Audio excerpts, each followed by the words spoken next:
In countries where the climate is freezing, luring fish to a hole in an iced-over lake requires a sneaky approach. This handcrafted piece of art is the sprat to catch a mackerel. Often brightly coloured with bold patterns, the decoy attracts the attention of fish, almost certainly leading to a fatal attraction. Native North Americans were the first to use decoys to catch fish in the winter. European settlers followed their example, and centuries later, decoy makers carry on the tradition. At this workshop, the decoy starts with a plank of white cedar wood. It's a wood with dense fibres, so it won't expand when wet. The craftsman draws a basic fish shape on the wood. This one will resemble a herring. He carves out the shape with a bandsaw, producing the blank, which can now be transformed into the fish decoy.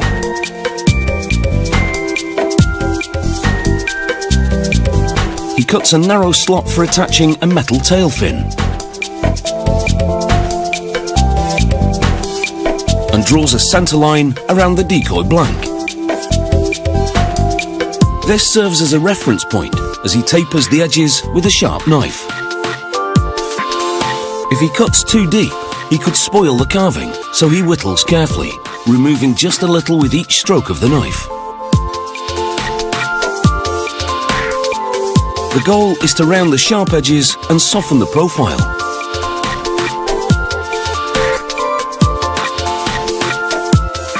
He sands the entire surface of the decoy until it's perfectly smooth. Sanding also opens up the pores of the wood, allowing the paint to adhere properly. He carves a mouth, and then cuts slits for the two sets of side fins. He now bores into the wood on both sides to create eye sockets.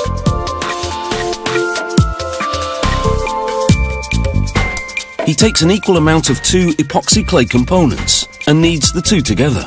This activates the ingredients, turning it into a putty-like adhesive.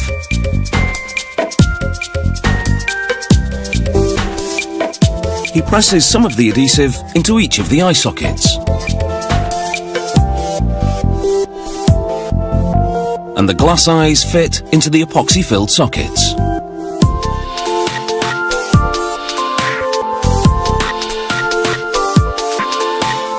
The fins come from a sheet of aluminium, one dorsal fin, two sets of side fins, and a large tail fin. He inserts the fins into the slots in the carving. He then drills holes in the wood on each side and presses nails into those holes using pliers. This secures the tail fin. The fins on the decoy are larger than on the real ones. This helps them sit in the water when weighted. He now carves a pocket for that weight in the decoy's belly. He inserts the front side fins so that they protrude slightly into the freshly carved pocket. He then scoops up some molten lead and pours it into the pocket. Once solidified, it acts as a weight so the decoy will sink, and it will also secure the two side fins. He applies epoxy to the lead, sealing it so it won't be exposed to the water. He coats the entire decoy with lacquer. This seals the wood against water, which would have caused the wood to swell and crack the final finish.